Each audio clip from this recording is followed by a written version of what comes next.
Home is a place to laugh, learn, and play, and a place where everyone should always feel safe. That's why at Kidda we believe that protecting children from house fires is everyone's cause. Join us in our mission to help families everywhere learn about fire safety so we can help keep children safe at home and ensure lots more laughs in the future. Learn about the importance of smoke alarms and creating your own home fire safety plan at cause4alarm.org. Hey parents, did you know that I have dyslexia? Yeah, for people with dyslexia like me or other learning challenges, things like reading and focusing can be hard. But did you know we also are known for having superpowers? Well, as a homeschooling family, we've tried countless reading programs for our family that just have not been very helpful. Until now. A few months ago, we began a new journey with the Nectar Group. They have a completely different approach that uses neuroscience to evaluate and resolve the root causes of learning difficulties. Monday through Thursday, my son spends an hour one-on-one with one of their coaches on video as they work together towards accomplishing his goals. It's still early in the journey, but we are seeing noticeable growth in the areas he scored lowest in during the pre-evaluation. I'm going to update you further in 6 weeks as we track the progress. If I see success in this program for our family, I will be shouting it from the rooftops. So visit the link down below in the show notes to learn more about the Nectar Group, or go to thenectargroup.com. And now, back to the show.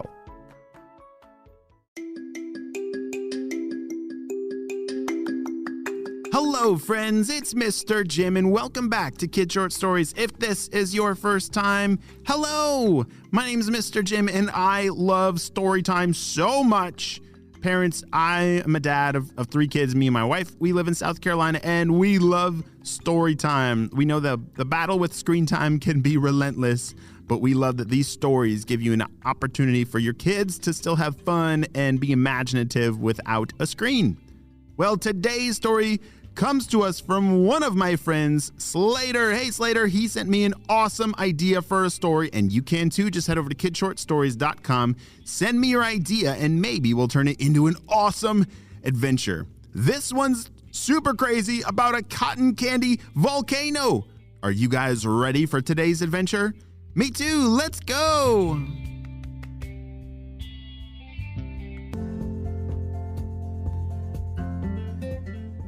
Oh boy, I think it's ready. I've been working so hard on this volcano. It's finally gonna work. Ha ha! The world will love cotton candy forever. That was the voice of Tickles the troll. Tickles lived underground and he was a little troll that was obsessed with cotton candy. I like cotton candy, do you? What is your favorite color of cotton candy? Or if you could make cotton candy any color, what would it be? I think I really like the blue and the pink when they're mixed together. That's kind of a fun one. Well, Tickles was so obsessed with cotton candy that he had discovered a way to make a volcano that launches out cotton candy. I know, that sounds pretty amazing, right?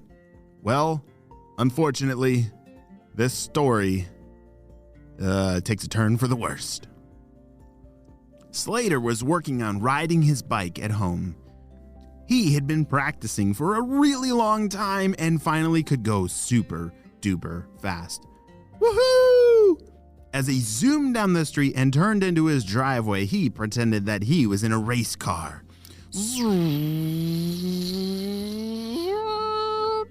He was even really good at slamming on his back brakes and sliding his tire. Whoa, that was a cool one.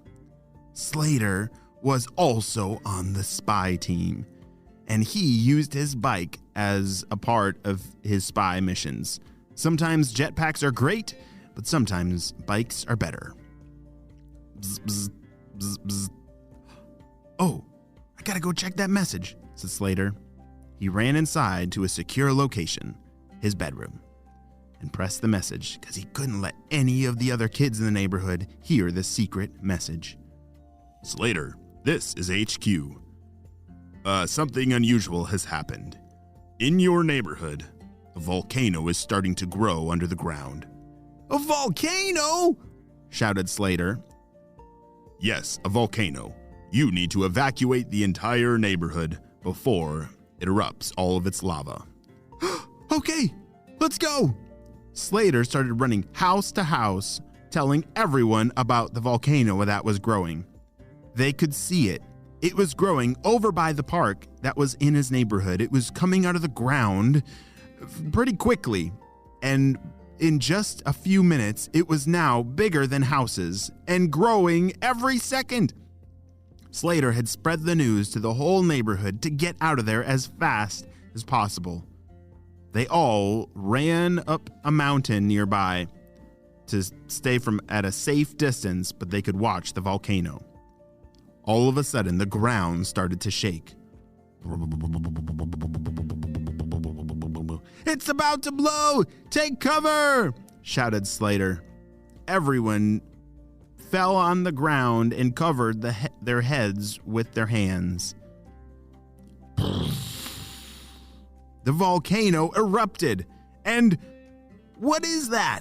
It's not lava! Shouted Slater. They couldn't believe it.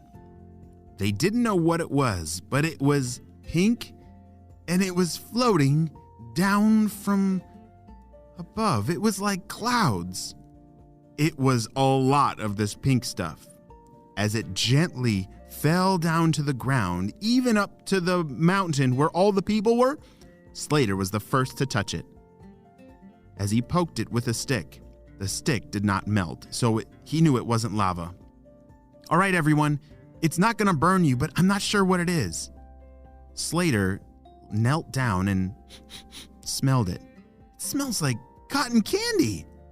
Slater grabbed some with his hand and licked a tiny piece with his tongue and... Guys, it's a cotton candy volcano! Woohoo! Everyone erupted into screaming with excitement. They couldn't believe it. This was like the best party ever. They thought this was going to be the worst day in their whole lives of having a real volcano erupt in their neighborhood.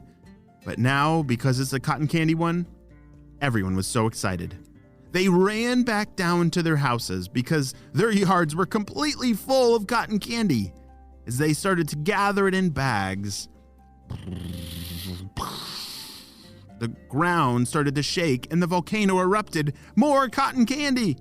Woohoo! Everyone was so excited for more, but it was starting to get pretty deep. The cotton candy was now as high as their belly button. Whoa! That is a lot of cotton candy all over the neighborhood. Pretty soon, by the end of the day, the cotton candy was taller than their houses.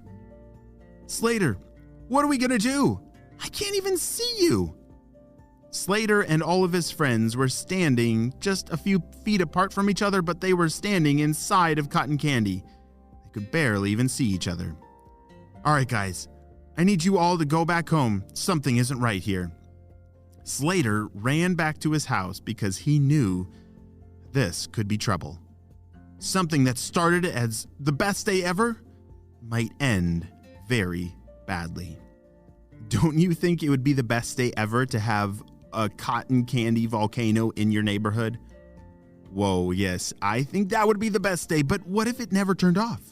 What if it kept shooting out cotton candy, like forever and ever? Oh dear, that could be bad. Slater called it in to HQ. Shh, HQ, come in. We have an emergency. Over. What's going on, Slater? We heard that it's a cotton candy volcano. That's amazing. Yeah, I know, it sounds amazing, but it's not stopping. Can you pull up some reports to see how much cotton candy is underground? HQ was able to pull up the satellite feed, which was going to do an X-ray of the ground surrounding the volcano. They could measure to see how much cotton candy was underground and how long it would continue erupting. Slater, this is not good. We're sending you the report now. Slater received the report of the X-ray of underground volcano and... "Oh no. Based on my calculations," said Slater, "this might keep erupting for weeks or months or forever." Dun dun dun! "Oh boy, this is the best day ever!" said Tickles the troll. He was so happy to spread his cotton candy love with the whole wide world. He was running around celebrating his lifelong project. Woohoo! Ow! Who's that? "Ouch! Who is that?" said Slater. "My name's Tickles. What are you doing here?" "Well, I'm trying to figure out how to turn off this volcano," said Slater. "Turn it off! What are you talking about? This is the best thing in the whole wide world!" shouted Tickles. Slater and Tickles then talked for a very long time. Slater was describing how this volcano would now never turn off. "Yeah, and you see, that's why we have to turn it off. Otherwise, the whole world is going to get covered in cotton candy. Way too much for people to eat, and now it's going to get dangerous." Uh-oh. Yeah, that sounds pretty bad. Well, there is an off button underground, but if I turn it off, then I'll never be able to turn it back on ever again. "Oh, I'm so sorry, Tickles," said Slater. "I know you've worked so hard on this project, but I think that's the right thing to do." Okay. Tickles ran down in a cave to his underground home and turned off the volcano for good. "Wow, Tickles, I know that was so hard for you to do, but you saved the city and maybe even the whole world," said Slater. I know, but I just don't know what to do with all this cotton candy now. "Well, I think I have an idea," said Slater. That weekend, Slater, Tickles, and the whole city threw a ginormous cotton candy party. They had to do something with all this cotton candy, and so they made a party out of it. Woohoo! That would be awesome. I wish that happened in my neighborhood. Well, if you ever see a cotton candy volcano, please invite me to the party. The end.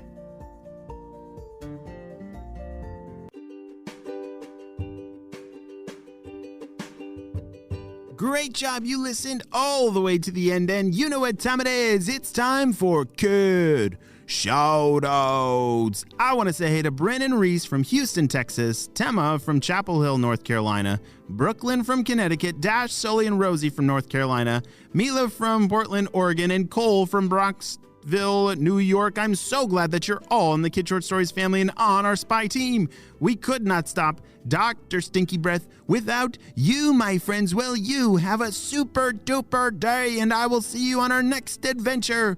And guess what? There's so many more stories. I'll see you over there. Bye.